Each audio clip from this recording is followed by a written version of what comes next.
Olá, estou aqui mais uma vez.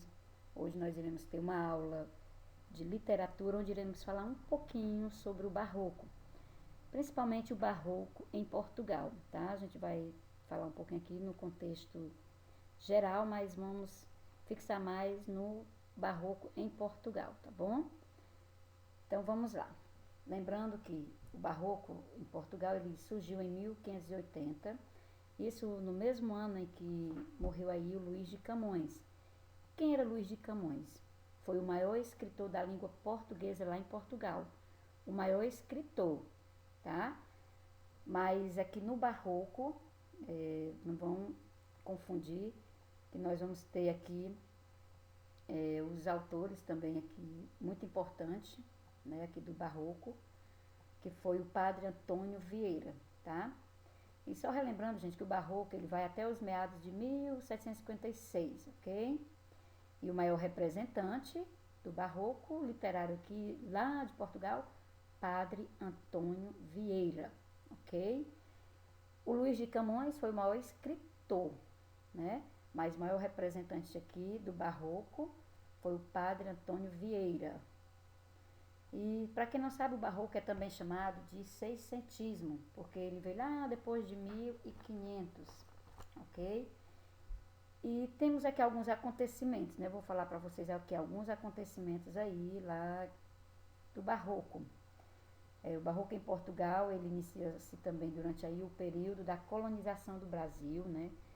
Onde diversos conflitos aí havia aí com os holandeses e espanhóis.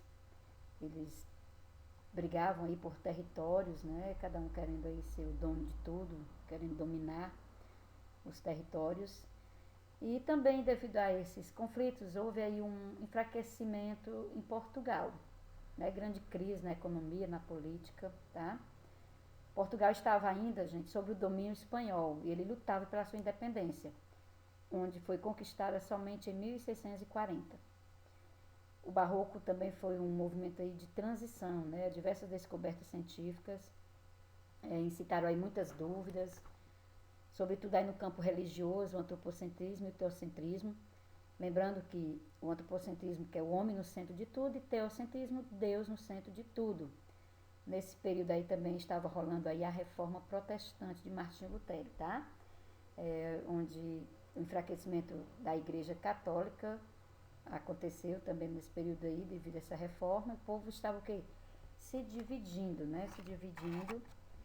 E então isso fez com que a Igreja Católica enfraquecesse um pouco, tá? Eu vou aqui também falar um pouco das características do barroco e depois eu vou só apenas mostrar para vocês mais algumas características, ok, gente? Algumas características do barroco foi o exagero e minúcia nos detalhes, né? Na temática religiosa e profana, tá? Houve a dualidade e complexidade, né? O homem meio dúbio, quer dizer, dividido aí entre o céu e o terreno. E também, lá no barroco, né, o uso de figuras de linguagem, a mais usada aí, que era a antítese, para quem não lembra, que é os sentidos opostos, tá? E relembrando aí também o teocentrismo e o antropocentrismo, nunca esqueça, né? Teocentrismo, Deus no centro de tudo, e antropocentrismo, homem no centro de tudo. Teve também duas linhas aí de pensamentos no barroco, para quem não lembra, que foi o cultismo e o conceptismo. Que tipo de linha de pensamento foi essa, gente? O cultismo, ele estava baseado aí no jogo de palavras, tá? Foi influenciado aí pelo poeta espanhol Góngora. Por isso, dá-se o nome também cultismo ou gongorismo. Se você vê esse nome aí, gongorismo, lembre-se de cultismo. Baseado aí no jogo de palavras. E lá no cultismo, gente, a linguagem era rebuscada, né, bem ornamentada, né, culta, formal, tá? Cultismo, lembre aí de palavras culta, tá?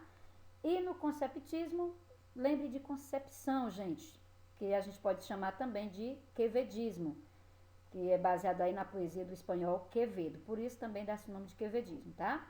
E no conceptismo, o que se dá aí é o jogo de ideias e conceitos, ó, conceptismo, lembre de conceito, concepção, né? E baseado aí no racionalismo, no pensamento lógico. E o seu principal objetivo aí do conceptismo é convencer o leitor. Então Então, para você não confundir cultismo e conceptismo, lembre, cultismo, jogo de palavras, palavras culta. Conceptismo vem de concepção, vem o quê? De convencer, tá? Lembre aí da palavra convencer. Lembre da palavra conceitos, racionalismo. Ok, meus amores? E para finalizar, eu vou apenas deixar aqui para vocês algumas características, né? Vai falar um pouco aqui do contexto histórico, que eu já expliquei, e depois a gente vai ver só mais algumas, né, características aqui do barroco, ok? Que o nosso contexto histórico, tá? O contexto histórico aqui do barroco está totalmente associado, gente, ao catolicismo, não esqueça, né? Afinal, a Igreja Católica se sentia ameaçada pela reforma protestante de Martinho Lutero e perdia seu poder e domínio no século XVI. Gente, sobre isso aqui a gente vai falar na próxima aula, tá? Principalmente quando a gente for falar aqui do barroco no Brasil. Vamos aqui para mais algumas características do barroco aqui para vocês, tá? Vocês depois dêem uma olhadazinha, uma lida. Vamos para mais algumas. Aqui as principais também características do barroco, tá? Aqui para vocês sempre ir relembrando.